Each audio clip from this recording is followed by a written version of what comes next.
Some of these war games and their details remain classified to this day. So is it any wonder that Donald Rumsfeld gave these warnings to military personnel the day after the attacks? Finally, I'd like to say a word or two to the men and women in the defense establishment, most of whom deal with classified information. When people deal with intelligence information and make it available to people who are not cleared for that classified information, the effect is to reduce the chances that the United States government has to track down and deal with the people who have perpetrated the attacks on the United States and killed so many Americans. Later in the day, weapons are found planted on several other planes. A U.S. official says of the hijackings, these look like inside jobs. Sources tell Time that U.S. officials are investigating whether the hijackers had accomplices deep inside the airport's secure areas. And then there's the story of Flight 23. As bad as things were on Tuesday, there is a possibility that they could have been even worse. There was some kind of an altercation involving 3 men described by a Port Authority of New York and New Jersey police source as Middle Eastern in appearance. They attracted the suspicions of the gate staff boarding that flight. They had already gotten on the plane. They're asked to leave the aircraft. They refused to get off. The airline, following its normal procedures, according to this police source, calls the police, which immediately dispatch an emergency service team. So now you have a squad of heavily armed officers that are coming toward the airplane. And when they get there, the men have vanished. The gate staff can't find them. It matches with the type of flights, the transcontinental flights that were hijacked in the other 4 instances. Another disturbing fact, if indeed there was an altercation and these men felt they had a case to make and were being treated unfairly, you can't imagine they would have disappeared from the airport. They would have stayed around and pled their case with the police. It is extraordinarily unusual to have an airline, after it has boarded passengers, be so suspicious that it's going to ask these customers to get off the airplane. We got a phone call from a law enforcement officer who was on vacation, was in the United Airlines terminal at the time. As soon as he approached, they walked out of the terminal and he looked over. He described them as Middle Eastern in both appearance and dress. Not sure what that means, but that was his description. He said when they left the terminal through the glass doors, he saw them meet a 3rd man, and they then left. Inside the bags, officials found Al-Qaeda instruction sheets, but false identification prevented investigators from ever locating the bag's true owners. Coincidentally, the hijackers' identification would be found the exact same way. There have also been reports of luggage that did not make the plane connection that appears to be tied to one of the alleged perpetrators, and this is being reported by the Boston Globe, and contained within the luggage were supposed to be Arabic language flight training manuals as well as videotapes pertaining to operating an aircraft. Then we have that mysterious suitcase with all of the hijackers' names and all of this incriminating evidence that is supposedly taken by one of the hijackers to the airport. Why, if they are planning on a suicide attack, would they even bother to pack a suitcase? Or if they're just packing a suitcase to look like they're checking luggage, just throw clothes in there. Why put a Koran? Why put flight manuals? Why put all this incriminating information if it's supposedly going to get burned up? And then magically, amazingly enough, this one suitcase doesn't make it onto the connecting flight to New York. And it's just there in baggage handling, waiting to be discovered and found. If the passengers on Flight 23 used false identification, why wouldn't the other hijackers? Based on my personal belief and based on the events of that morning, the decision to halt airplanes, in all likelihood, probably precluded other attacks. Atta and 3 others would do dry runs of the attacks before 9/11. Actor James Woods and others on the plane even filed separate reports to the FAA.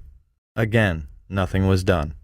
I was on a flight, without going into the details of what made me suspicious of these 4 men, although it would have been blatantly obvious to the most casual observer, I took it upon myself to go to the flight attendant and ask to speak to the pilot of the plane. The first officer came out. I reported to him that I felt that the 4 men, and I said, can you look over my shoulder and see who I'm talking about? And he said, yeah. I said, I think they're going to hijack this plane. I mean, everything they're doing, and I explained to him these details, which I've been asked to keep private until whatever jurisdiction, whatever trials may take place. Their behavior was such that I felt they were going to hijack the plane. I found out later that not only did he make a report, but the flight attendant also made a report of my suspicions to the FAA. My friend Scott said to me, remember that flight you took in August? I said, yeah, I've been thinking about it all day. He said, well, maybe you should call the FBI. And I said, I'm sure they're being inundated, but I thought it over and I called the local office. 6:45 the next morning, I got a phone call that actually wakes me up, and he said, we want to talk to you about the flight that you took in August. I said, oh, did the manifest match of any of the flights yesterday and my flight? He said, well, we can't tell you that. I said, well, look, I'll get ready and I'll come down to the federal building. He said, we're outside your house. We'll just wait for you. Wow, 7:15. So this is 6:45 in the morning. I said, and this is the only funny part of any of this, I said, how did you know where I lived? And there was a pause. He said, we're the FBI. We're the FBI, thank you. So they came in and I said, look, I'm dying to know, were these the guys? And he said, well, we've had 36,000 tips in one day. And there's 2 of us, and we're going to be at your house all this morning, so you can do the math, but we can't tell you, So since then, I have identified for sure 2 of them as 2 of the terrorists. Really? Who actually were not on Flight 11, but one was on Flight 175 and one was on Flight 77. And I've been told unofficially, not by the FBI, but by someone else in actually a higher level of government, believe it or not, just through a coincidence, through a mutual friend, that all 4 of them were terrorists involved. As I explained to the FBI, they said, what was your first instinct? And aside from certain things like 4 guys getting on a transcontinental flight without any hand luggage, they said to me, what did you think these guys were? I said, well, I thought they were either 4 law enforcement officers or 4 terrorists, in that they had that thing that guys who are undercover or on a mission have between each other. Just more evidence that the hijackers had intelligence ties.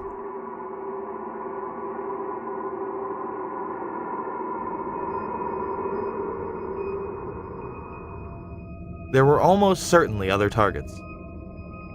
Maryland's governor on the morning of 9/11 stated that his police department had received threats prior to the attacks, not only against the targets that had been hit, but others. That came in today? Pardon?